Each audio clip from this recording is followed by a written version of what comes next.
Put simply, the difference between assets and liabilities is very, very simple. Assets are things that put money in your pocket. Liabilities are things that take money out of your pocket. It's obvious that your goal is to acquire as many assets as possible and as little liabilities as possible. In this video, I'm going to teach you the difference between assets and liabilities in more detail. And then, I'm going to tell you how to acquire more assets and acquire less liabilities. The difference. Assets and liabilities are not to be confused. The definition of an asset is very simple. In financial accounting, it is anything that can be utilized to produce value. And obviously, by value, I mean money. Still, many often miss the difference between the two. Here's a classic example. Is a house an asset? Some think that buying a home is an asset. Unless you plan to sell the property, it is a liability and a pretty big one. It's going to take money away from you for years to come due to the mortgage, not to talk about all the maintenance costs that you're going to sustain on a monthly basis. That's no putting money in your pocket if you ask me.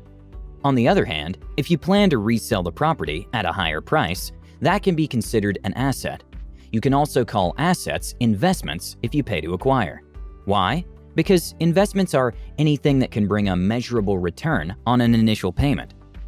For example, acquiring stocks or shares and bonds is acquiring assets because they will generate money for you via dividends, or you can resell them and generate profits through capital gains. We'll explain that later. Is a car an asset? Another interesting one is a car. If you buy a car, the price goes down tremendously the moment you buy it. Used cars are worth extremely less than new cars, so it would be foolish to consider them assets, right? Well, many still discuss this, arguing that since you can later resell the car, you can consider it an asset. In my world, a good asset also needs to generate profit. Something like a car that rapidly depreciates is not to be considered an asset.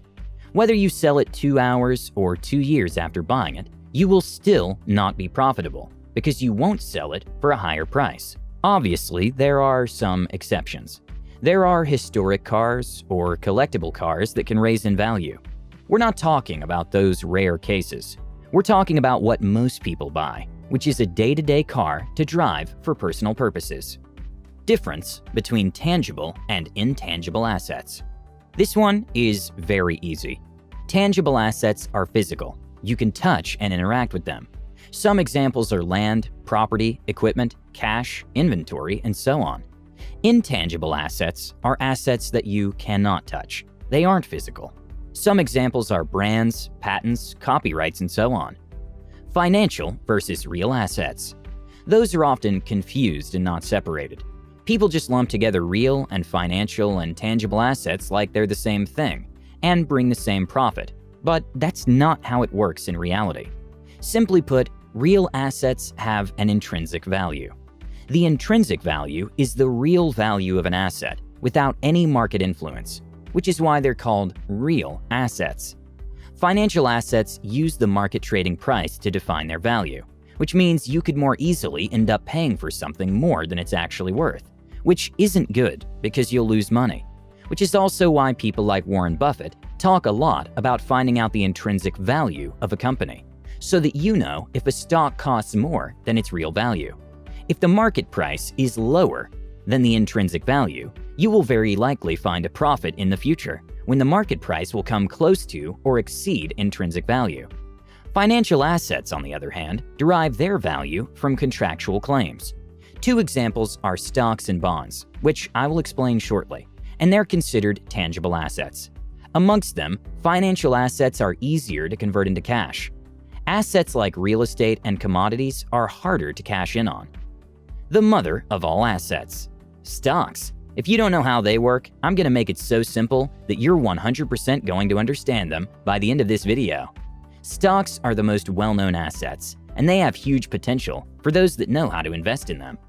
What are they? Stocks, also called shares, are a fraction of a company. When you buy a stock, you basically buy a very small percentage of that company. Imagine having a house, and you can come and buy one brick. You're entitled to that brick, and you're part of the household because you own that brick. Now, why in the world would you want to own a brick? Give me a minute and I'll get there. First, I need you to understand that when you buy a stock, you're basically becoming an associate to that company. If you own enough shares, which means you own a bigger slice of the company, you could also have voting rights when the company makes important decisions. 2 ways to make money with stocks. There are 2 ways mainly to make a profit with stocks. The first, which is the most common, is capital gain.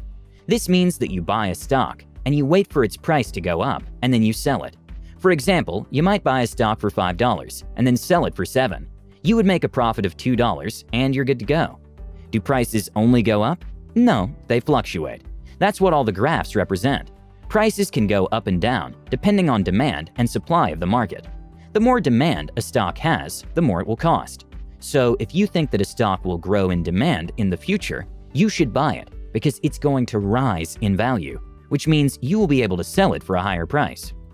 However, you should be careful. If your predictions are wrong and the price doesn't go up but down, you will lose money. Many consider this a gamble, but if you know what you're doing and you evaluate the companies that you buy, you should make money most of the time. The second way to make money with stocks is with dividends, which are issued yearly, quarterly, or semi-annually, twice a year. Dividends are the equivalent of your ownership in that company. Back to the brick example. If you buy 1 brick out of 100, you will get 1% of the profits of that house. Make sense so far? How do you acquire stocks? The easiest way to do this is to open an investing account through an online stockbroker. Your bank also probably offers these services, so you might be able to invest old school with your bank directly. Fees apply in both cases, so every transaction is regulated and taxed. You could also buy directly from the company, but that is much harder. It takes time and a lot of capital. Real estate. Property is another asset in certain cases. I say in certain cases because, as I said earlier, owning a home to live in for the rest of your life without the intent of selling it is not an asset. It's an expense. But then there are real estate investors who invest in underpriced property to resell or rent it. Then it becomes an asset. This one is very simple in theory, but it's a whole other story when it comes to practice. Here's how it works. As a real estate guy, you start your day with looking for interesting deals. You look for underpriced properties. What does underpriced mean? It means that you're looking for something that has a lot of potential, but that has been mismanaged for a while. So it might have some issues to fix, which is why the price is low. You're going to fix those issues and resell the property at a higher price. By fixing issues, I mean doing anything that will bring up the price of the property, like remodernizing it, repainting it, or adding furniture. There are a lot of factors that influence the price of a property. It's not just about how it's been managed. Things like timing, location, neighborhood, economic indicators, and interest rates are just a few examples. Or instead of reselling the property, you could rent it after fixing it. This will ensure some extra cash coming in every month. There are multiple types of property: residential, industrial, raw land, commercial, special use. But realistically, you probably don't have the money or the confidence and knowledge to buy and rent or sell property. You probably don't even know where to look. Does that mean you can't start acquiring these types of assets? Well, first of all, you can always learn how to do it. Another option is you could purchase REITs, real estate investment trusts. With REITs, you wouldn't need all the knowledge. You would just trust a company to invest your money in real estate, and they would give you a dividend in exchange for your investment. Many claim that those are great assets since they provide high dividend yields and long-term appreciation, aka the prices go up and you resist inflation. Is knowledge an asset? Knowledge is in fact an intangible asset. The reason it's considered an asset is pretty simple. Let's pretend that you own a marketing company. What you do is pretty simple. You help businesses find more clients through internet marketing. You figure out everything from marketing strategies to approach and copy. You, as the founder of this successful business, can't do everything by yourself, so you need to delegate. First, you hire an accountant and a financial advisor to take care of that side of business. Then you start hiring content creators. You need them in order to create the content that's going to be marketed. Then you need to hire good salespeople to find even more clients for your company. They're supposed to take on leads and convert them into buyers. Now, the better the salespeople you hire, the more clients you'll close, the more money you'll make. See where I'm going with this? If you invest into hiring talented people that know how to sell, their knowledge is an asset. It simply becomes something you're going to leverage to make more money. Also, the return on your investment is absolutely measurable, since you can easily calculate how much you spend on a monthly basis, or commission, per sales guy, and the value of their knowledge is defined by how much money they bring in. How does this apply to you? It's unlikely that you have a company that needs to hire people, so here's the thing. You can become the asset. If you learn a valuable skill that you know entrepreneurs need to grow their business. Learning is key, and the better your knowledge becomes, the more you'll be paid for it. Now you need to watch this. How to make money work for you. 10 money secrets you won't learn in school. Well, that's it for the video, guys. I hope you enjoyed it and found value in it. If you did, give it a thumbs up and consider sharing it.